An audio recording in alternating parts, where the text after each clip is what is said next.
Coucou tout le monde, salut les gens, j'espère que vous allez bien. Alors, comme vous le voyez, je vous montre un petit peu les décorations qu'on a fait dans le jardin pour Noël. Et là, c'est ma déco, ma déco intérieure. Bon, ça c'est mes boules de Noël que j'ai fait l'année dernière, que j'avais peint, les boules de chez Action. Trop mimi.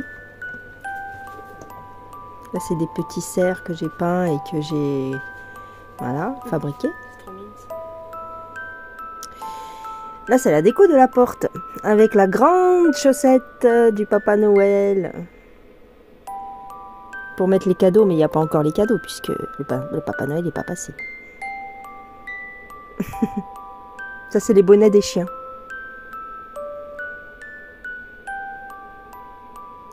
Et voilà la petite déco. Bon, on a pris un tout petit sapin.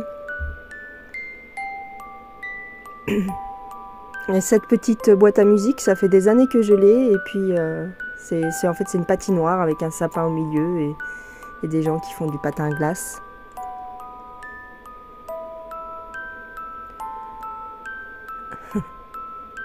C'est mignon. C'est mignon tout plat. Je suis très contente. Tout mimi. Et bien sûr, on a mis tous les joujoux Kinder. Enfin tous, oui, pratiquement tous. Bon, ils sont un peu en bordel parce que on joue avec, bien sûr. Alors, aujourd'hui, je vous prends sur ma toile perlée du tigre. Bon, c'est un, oui, voilà, c'est un tigre, c'est une photo de tigre. Je ne sais pas si vous aviez vu le déballage de cette toile. En tous les cas, je l'ai eu au mois de septembre avec la société VIP Cross Stitch. Et donc, j'ai fait une séance, enfin, j'ai brodé dessus, j'ai posé quelques perles hier soir, tranquillement, dans mon petit coin, sur mon bureau, dans le salon. Et donc, je vous ai filmé tout ça et je vous ai fait une petite vidéo. Et donc, vous vous en doutez un petit peu, aujourd'hui, qu'est-ce qu'on va faire? On va raconter une histoire.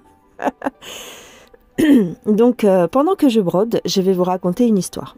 Et cette histoire, elle est tirée du livre de Christophe Ondelat, Histoire criminelle. Et j'ai sélectionné une histoire, alors attends, alors, c'est l'histoire du charcutier du marché Saint-Martin. Voilà, alors installez-vous bien. Prenez un petit café, un petit thé, une petite broderie. Et on est parti. Nous sommes en février 2005 et Élodie est embêtée. Mais où est donc passée sa sœur Christelle? C'est quand même fou ça. Pourquoi elle ne répond pas au téléphone? Elle l'attend depuis plus de 2 heures. Christelle devait venir lui rendre visite avec son fils Lucas.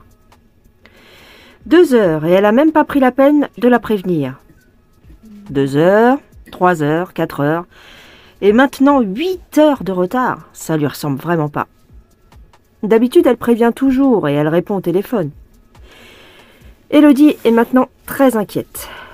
Le père de Lucas aussi est inquiet. Lui attend des nouvelles depuis la veille. Il devait retrouver Christelle et Lucas pour se rendre à un anniversaire. Non seulement ils sont jamais venus, mais elle n'a jamais répondu au téléphone non plus. C'est pas du tout le genre de Christelle. Il se fait du souci.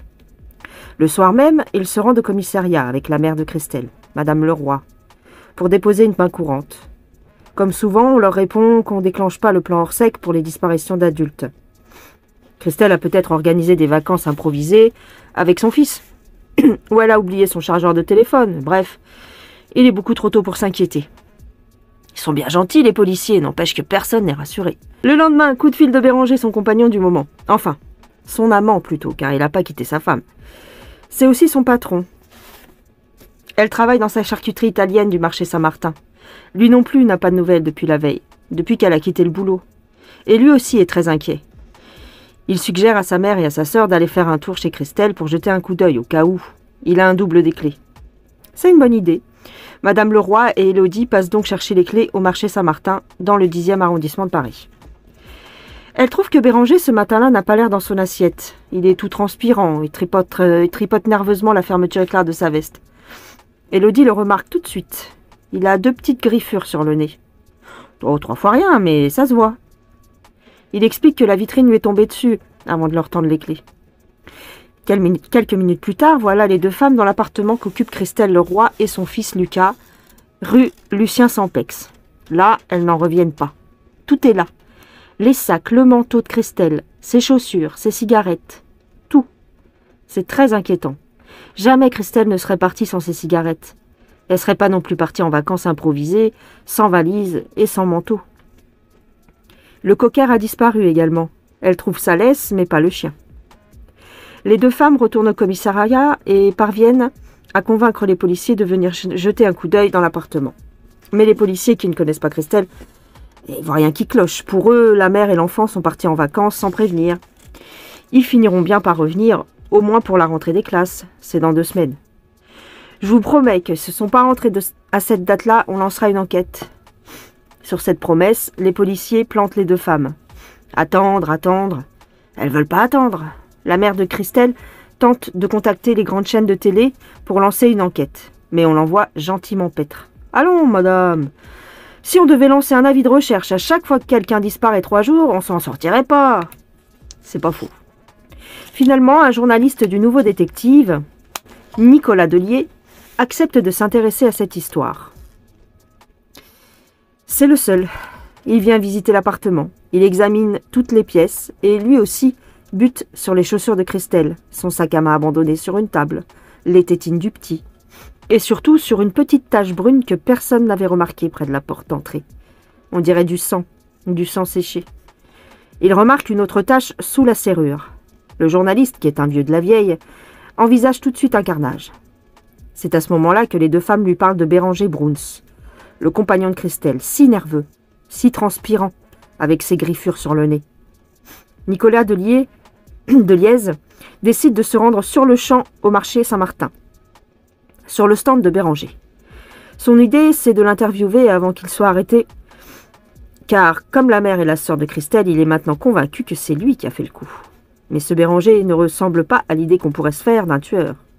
Il est très grand, rondouillard, jovial, sympathique, énergique et très investi dans son rôle de commerçant. Au début, il est très aimable avec le journaliste. Mais dès que celui-ci évoque Christelle, Béranger se raidit. « Oh, Christelle ? Alors, elle a un fichu caractère, Christelle. Elle est spéciale, hein. Faut la supporter, vous savez. » Puis il s'interrompt. Il a des clients. Le journaliste le laisse et repart, persuadé que l'homme ne lui a pas encore tout dit. Il n'a pas tort. Évidemment, la mère de Christelle prévient immédiatement la police de la présence de ces taches qui pourraient être du sang dans l'appartement de sa fille. Le commissaire leur envoie la BRDP, la brigade de répression de la délinquance à la personne, qui débarque avec 3 techniciens de la police scientifique. Au début, les scientifiques trouvent les taches minuscules et ils n'ont pas l'air très convaincus d'être sur une scène de crime. Puis, petit à petit, ils remarquent d'autres taches. Beaucoup d'autres taches. Maintenant, ils parlent à voix basse. Ils ont l'air agités. L'un d'eux n'arrête pas de répéter « C'est pas bon. Oh là là. C'est pas bon du tout. » Ils prélèvent aussi des cheveux sur le sol et demandent des photos des disparus. Ensuite, ils vont interroger Béranger Bruns sur son lieu de travail. 5 jours se sont écoulés depuis la disparition de Christelle et de Lucas. Bruns leur explique que le jour de leur disparition, un dimanche, il a conduit Christelle chez elle aux alentours de 14 heures, comme il le faisait tous les dimanches. Ils se sont disputés, car le même matin, Christelle était arrivée en retard. Mais c'est pas très grave, ils avaient l'habitude de se disputer. Ensuite, il l'a déposée chez elle et il l'a plus revue. Les policiers ne lui parlent ni des taches retrouvées dans l'appartement, ni des griffures qui commencent à s'estomper sur son nez. Les policiers parlent un peu avec les responsables de stands voisins qui leur racontent que Bruns a l'air très secoué, qu'ils l'ont vu pleurer le matin. Le lendemain, Béranger Bruns appelle la mère de Christelle. Lui aussi aimerait bien jeter un coup d'œil à l'appartement. Elle lui donne rendez-vous sur place. Bruns a l'air désespéré. Il va, il vient dans les pièces à la recherche d'un signe, d'un indice. À un moment, la mère de Christelle l'interpelle. « Regarde-moi en face. Dis-moi, t'aurais pas fait du mal à Christelle et à Lucas quand même. »« Ah non, non, je leur ai rien fait. » Souvent, dans la boutique, je vais à l'arrière et je regarde la photo de Christelle. Ça me fait pleurer. Elle me manque. » La mère de Christelle se mord la lèvre, prise de remords. Béranger a l'air sincère, elle s'en veut de sa maladresse. De leur côté, les policiers commencent à s'intéresser de plus près à la vie de Christelle. Une vie quelque peu chaotique. Au moment de sa disparition, elle a 26 ans. C'est une jeune femme fluette, avec un visage très juvénile. On dirait une adolescente. Christelle, depuis toute petite, est une rebelle. Elle n'aimait pas trop l'école, alors elle a choisi une voie courte, un CAP de vendeuse. Depuis, elle prend la vie comme elle vient, elle bosse quand elle trouve du boulot. Mais ce qu'elle aime par-dessus tout, c'est faire la fête. Elle sort en boîte toutes les semaines avec une amie. Elle plaît aux hommes, et elle aime plaire. Avec une préférence pour les hommes un peu plus âgés. Depuis quelque temps, elle les enchaîne. Le premier n'a pas duré longtemps. Elle est tombée enceinte, a avorté, et puis l'a quitté dans la foulée. Le second, c'est le père de Lucas, son petit. Gilles, un poissonnier de 16 ans, son aîné. Marié et père de famille. Pour elle, il a quitté femme et enfant. Mais elle s'ennuyait avec lui et le trouvait radin. Alors elle l'a quitté aussi. Et c'est là qu'elle a rencontré Béranger Bruns. Au début, c'était son patron. Mais il est très vite devenu son amant. 15 ans de plus. Marié, 2 enfants.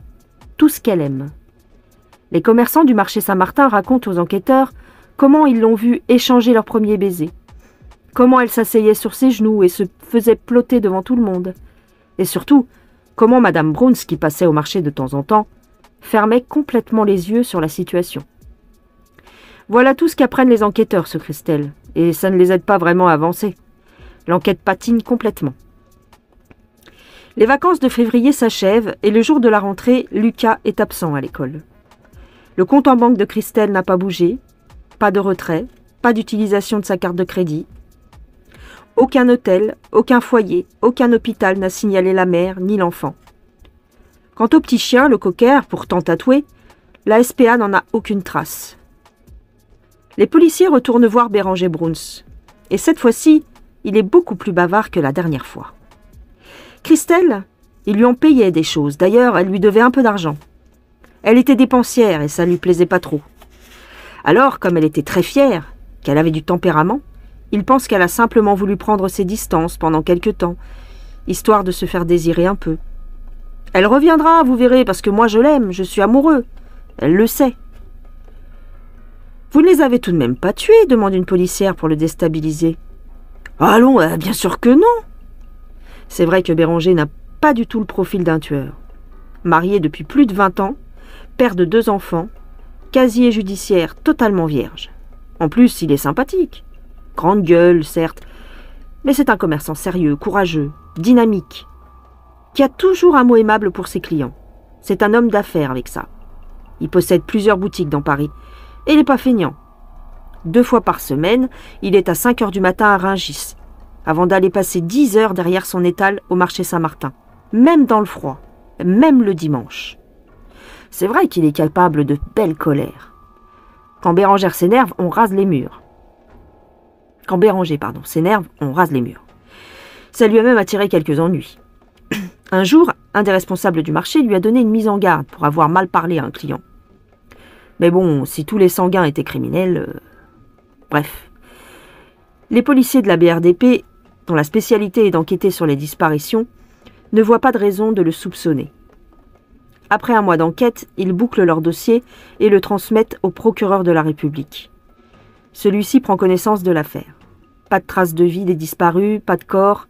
Ça l'interpelle. Pour lui, il y a suffisamment d'éléments pour ouvrir une information et confier le dossier à la brigade criminelle au 36, quai des Orfèvres. Et là, changement de décor. Les policiers du 36 sont des professionnels du crime. D'emblée, ils vont s'intéresser au téléphone portable de Christelle. Béranger Bruns prétend l'avoir ramené vers 14 h rue Lucien Sampex. À partir de là, elle donne plus signe de vie.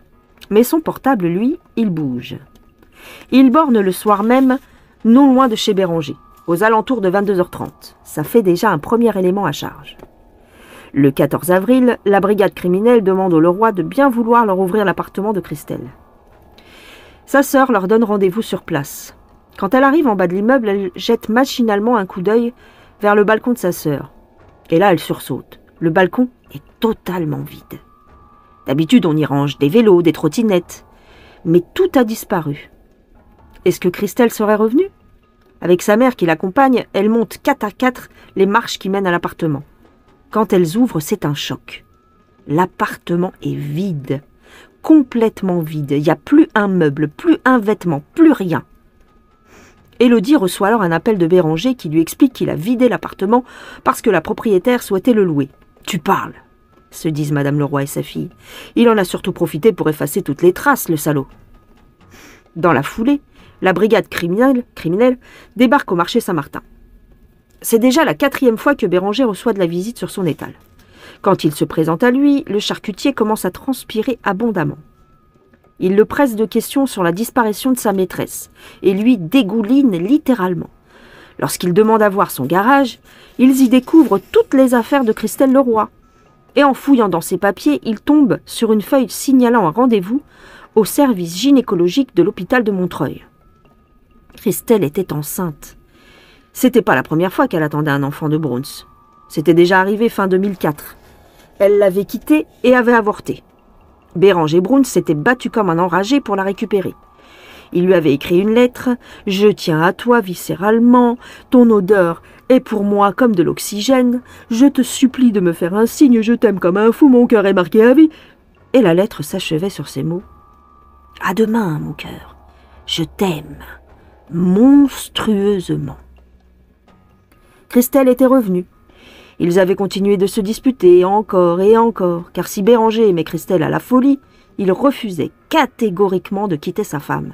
Et ça, Christelle, elle le supportait plus. Un jour, elle a débarqué au marché avec les bijoux et le manteau de fourrure que Béranger lui avait offert.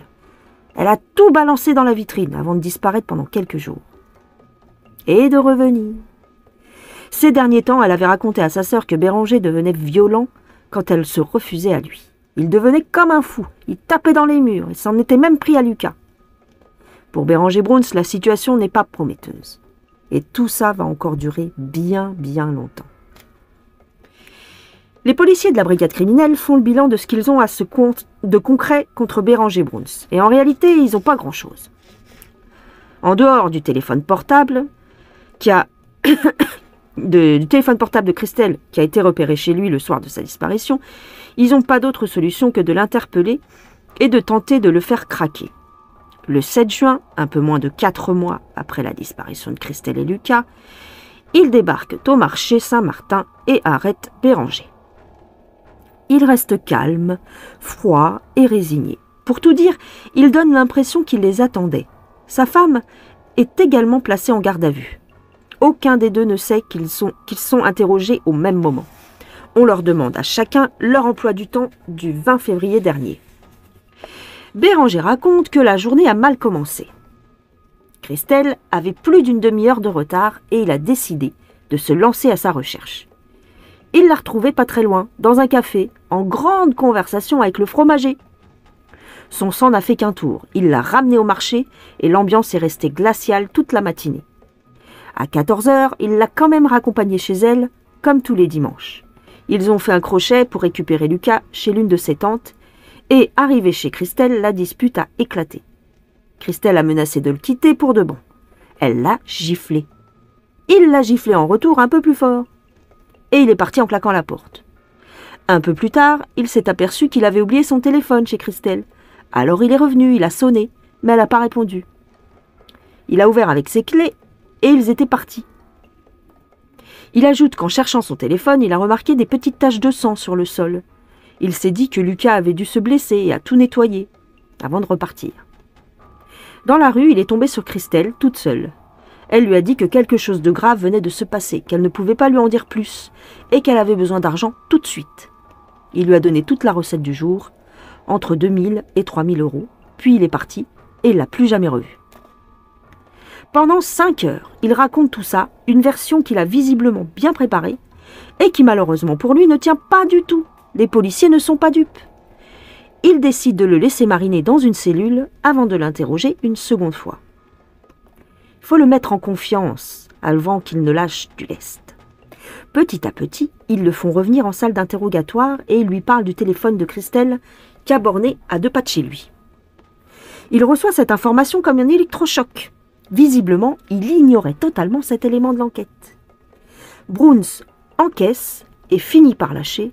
« Vous ne retrouverez pas les corps. J'ai étranglé Christelle et son fils et je les ai découpés en morceaux. » Il arrête de mentir, il se libère. Il est épuisé. Il donnera plus de détails le lendemain. À 9h tapantes, le jour suivant, les policiers du 36 qui ont recueilli la veille les aveux de Béranger Bruns le remettent sur une chaise en face d'eux. Maintenant, ils veulent entendre tous les détails de cette sordide histoire. Bruns ne se fait pas prier. Il lâche tout, sans s'arrêter. Ça s'est bien déroulé le dimanche. Christelle et lui se disputaient, le ton est monté rapidement, elle l'a giflé et ça l'a mis hors de lui. Lucas est arrivé à ce moment-là. Bruns lui a fichu une raclée magistrale.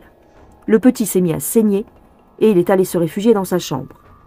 Christelle, folle de rage, s'est jetée sur lui, mais il était beaucoup plus grand, plus fort. Il l'a maîtrisé avant de l'étrangler à main nue. J'étais tétanisée. Je ne pouvais plus m'arrêter. Christelle s'est effondrée sur le sol, morte. Alors Bruns est allé chercher Lucas et il l'a étranglé lui aussi. Puis il a étouffé le chien et l'a jeté dans le vide-ordures. Le soir même, il a mis les 2 corps dans des sacs poubelles, puis est parti en voiture au marché Saint-Martin. Il a porté les corps dans son arrière-boutique. Il a enfilé un tablier et en bon professionnel, il a découpé les corps en morceaux, méthodiquement, patiemment. Il a ensuite tout remis dans des sacs poubelles et nettoyé son plan de travail. Après, il est allé jeter les sacs dans le 10e et dans le 20e arrondissement. Détail macabre, il a conservé les têtes de ses victimes dans sa chambre froide. Mais au bout de 3 jours, il a pris peur et a décidé de s'en débarrasser. Alors il est allé acheter du ciment. Il a placé les têtes dans des seaux et les a recouvertes de ciment avant de les jeter dans des bennes à ordures du marché. Son récit a duré 3 heures. Bruns n'est plus le commerçant sympathique et jovial. Il s'est mué en un homme froid, détaché, précis. Les policiers sont effarés par toutes ces horreurs. Il se retourne vers une policière et il lui demande « Et vous alors, vos heures sup, vous les récupérez comment ?» Ils n'en reviennent pas. Ce type n'a en effet aucun affect. Et maintenant, il va falloir prévenir la famille de Christelle, leur annoncer sa mort et celle de Lucas, tout en leur épargnant des détails sordides. Ils auront tout le temps de les apprendre dans les journaux. Dans les jours qui suivent, les policiers du 36 perquisitionnent l'arrière-boutique de Bruns au marché Saint-Martin. Ils y retrouvent un couteau d'équarrissage, mais il est neuf. Ils trouvent également la facture du ciment à prise rapide. Et le sang. Il doit forcément y avoir du sang. Il en reste toujours un petit peu quelque part. Ils passent toute l'arrière-boutique au Blue Star, un produit qui révèle les traces de sang, même effacées. Mais ils ne trouvent rien, ni dans l'évier, ni dans le siphon, ni sur le sol, ni sur les murs, ni dans la chambre froide. Rien, nulle part. Bruns a utilisé un détergent ultra puissant et a nettoyé intégralement la cuisine. Dans la perspective du procès qui approche et où il risque la perpétuité, Béranger Bruns est interrogé par des psychiatres. Leurs conclusions sont sans appel. Il n'est ni schizophrène, ni psychopathe. Il ne souffre d'aucune maladie mentale. C'est un homme normal qui a perdu ses repères de conscience lors du passage à l'acte. Son point faible, ce sont ses colères. Il peut se montrer violent à propos de choses insignifiantes. Personne autour de lui ne comprend vraiment pourquoi il se met parfois dans des états de rage. En fait, c'est une accumulation de petites contrariétés qui l'amène à l'explosion. Il est l'incarnation parfaite de l'expression « la goutte d'eau qui fait déborder le vase ». Dans le cas de Bruns, la goutte d'eau, c'est la gifle de Christelle. Alors s'agit-il d'un crime passionnel ou d'un crime monstrueux? La cour d'assises de Paris va trancher. Le procès débute en février 2007. Cela fait près de 2 ans que les Leroy n'ont pas revu Béranger Bruns. Maintenant, il doit répondre à une question de la plus haute importance. Pourquoi et comment a-t-il basculé dans l'horreur? Il parle d'une accumulation de choses, de contrariétés. Il dit que Christelle était capricieuse, qu'il ne savait plus sur quel pied danser avec elle. Il répète que c'est sa gifle qui a tout déclenché. Tout à coup, je me suis mise à étrangler Christelle. Je suis partie dans une espèce de furie. J'ai serré très fort, je ne savais plus ce que je faisais. Elle ne s'est pas débattue. D'un seul coup, elle est tombée. Je suis un homme. On ne me gifle pas. C'est une histoire de fierté, de dignité. Mais dans ce cas, pourquoi avoir tué le petit? Le petit était là au mauvais moment. Pour la famille Leroy, l'assassinat de Lucas est la preuve que la thèse du crime passionnel ne tient pas.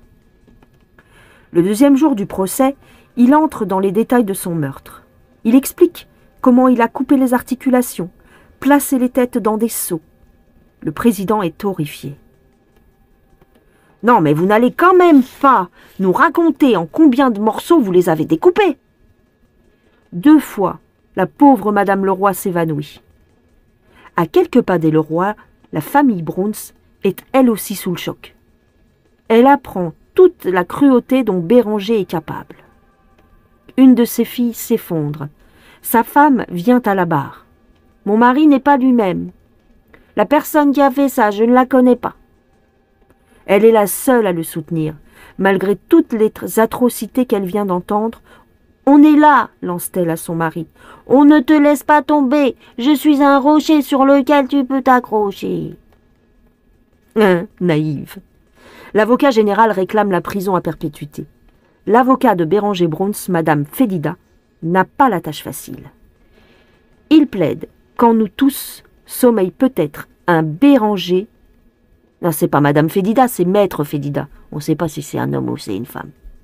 Comme il dit il, Maître Fedida n'a pas la tâche facile. Il plaide qu'en nous tous sommeille peut-être un Béranger Bruns, une personne normale, qui travaille, qui élève ses enfants, qui tente de vivre courageusement et qui un jour se retrouve soudain dans une situation telle que l'émotion prend le dessus et que les mécanismes de défense s'effondrent. Après plus de 2h30 de délibéré, les jurés condamnent Béranger Bruns à 30 ans de réclusion criminelle sans peine de sûreté. Il n'a pas fait appel. En prison, il reçoit toujours des visites de sa femme. Ce rocher auquel il peut se raccrocher. Et voilà, je vous ai raconté l'histoire du charcutier de la rue Saint-Martin. J'espère que ça vous a plu. Moi, ça m'a bien plu. C'était un homme, on va dire, très colérique, très colérique, qui a commis une atrocité, surtout qui s'en est pris au petit, ça m'a tué, et au chien, qu'il a jeté dans le vide ordure. Comment on peut en arriver à de telles méchancetés, atrocités? Je veux dire, même si tu pètes un câble, ça arrive de péter un câble et de se mettre en colère. Mais de là à tuer un enfant, une femme, ah là là, comme diraient certains, on ne sait pas de quoi l'être humain est capable, mais quelquefois, on ferait bien de s'abstenir avant de commettre des crimes. Voilà. Bon, en tous les cas, j'espère que ça vous a intéressé. Je vais vous laisser tranquille. Je vais vous dire à plus tard en vous souhaitant une excellente journée ou une excellente soirée. N'hésitez pas à me dire dans les commentaires de ce que vous avez pensé de cette histoire. Et puis, je vous dis à la prochaine. Prenez soin de vous. Je vais continuer à broder.